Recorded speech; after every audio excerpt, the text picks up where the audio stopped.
Olá, irmãos, graça e paz. Hoje é o nosso primeiro encontro de oração aqui na Igreja Presbiteriana Itamarana.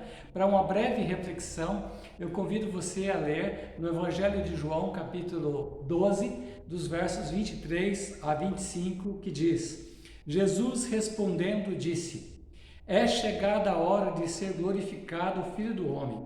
Em verdade vos digo, se o grão de trigo caindo na terra não morrer, fica ele só, mas se morrer, produz muito fruto. Quem ama a sua vida, perdê-la-á, mas aquele que odeia a sua vida neste mundo, preservá-la-á para a vida eterna. Amém. Você está vendo ainda aqui ao fundo algumas decorações de Natal, exatamente porque a liturgia cristã, o calendário litúrgico cristão diz que seria até hoje, dia 6 de janeiro. E nós louvamos a Deus porque o Natal aconteceu na história da humanidade, mas ele também aconteceu nas nossas vidas. Mas logo em seguida do Natal nós tivemos a celebração do Ano Novo. E na nossa primeira celebração do Ano Novo, nós entoamos as palavras do hino 374, do Inário Novo Cântico, que diz: novo ano a tua vinda, celebramos com o festim, mas seus dias fugitivos prestes voam para o fim. Ignoramos, se veremos outro assim. Irmãos, nós estamos apenas começando o desenrolar da nossa história, da nossa jornada em 2022.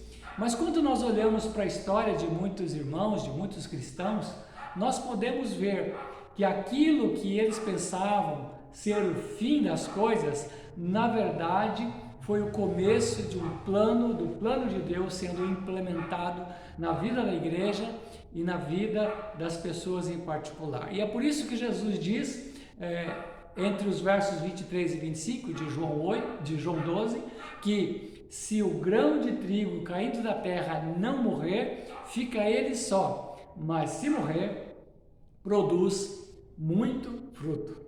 Foi assim que aconteceu na história. No dia 9 de abril de 1945, na Alemanha, foi morto um servo de Deus. O nome dele era Dr. Dietrich Bonhoeffer, conhecido também como teólogo da resistência, por ele ter trabalhado na resistência contra o nazismo lá naquele tempo. E Bonhoeffer, ele se opôs àquele regime da época, foi perseguido, foi preso, mas não se calou. E como resultado, pagou um alto preço, pagou com a própria vida. Conta-se que no dia da sua execução, ao sair da cela onde ele estava, ele dirigiu-se ao seu companheiro que estava preso com ele na cela, dizendo as seguintes palavras: eis o fim, para mim é o começo.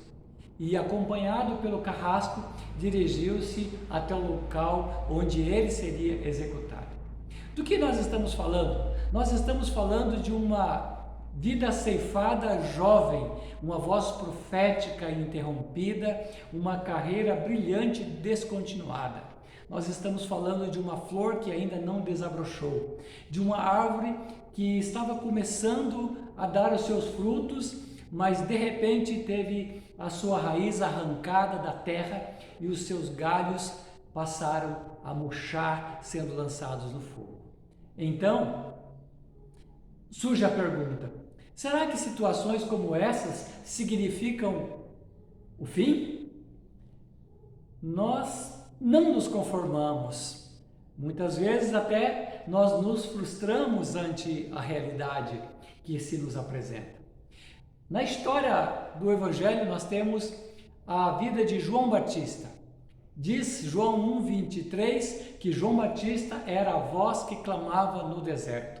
Na história da obra missionária, nós temos David Brainerd, um jovem missionário entre os índios de peles vermelhas nos Estados Unidos da América.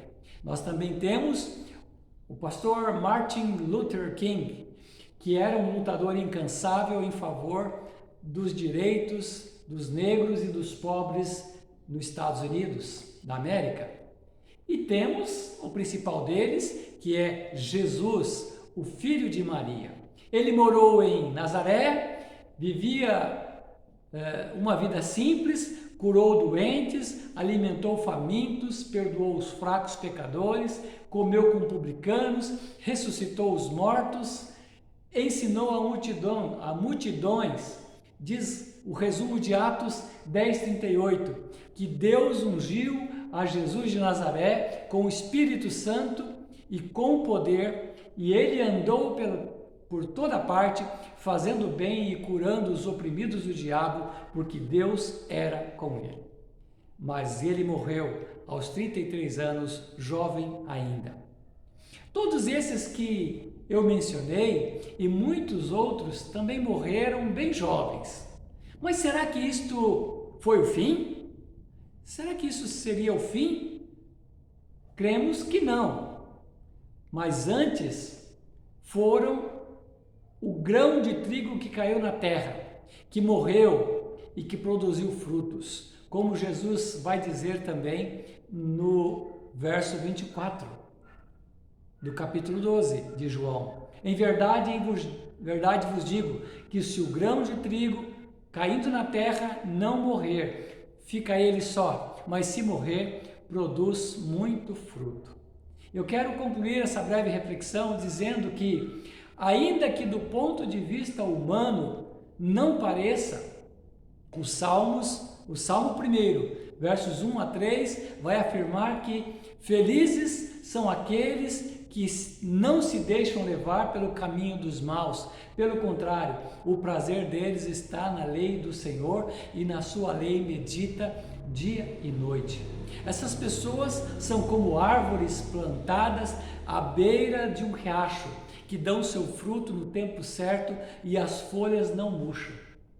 Assim também, amados, são as pessoas que creem, porque no Salmo 1, de 1 a 3, diz que por eles receberem a água do riacho, estarem plantados no ribeiro de águas, eles são pessoas que fazem coisas que prosperam.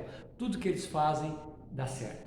E a minha oração por você e por mim é que nós, a cada dia deste ano de 2022, coloquemos as nossas vidas nas mãos de Deus para sermos usados por Ele, produzindo frutos que sejam frutos para a glória dEle e que nós sejamos, através do Espírito Santo, levados a meditar nos preceitos da Palavra de Deus dia e noite, para que nós possamos ter uma vida simples, porém bem sucedida. E tudo isso redunde em glória para Deus Pai, para o Filho e para o Espírito Santo. Essa é a minha oração por você e por mim.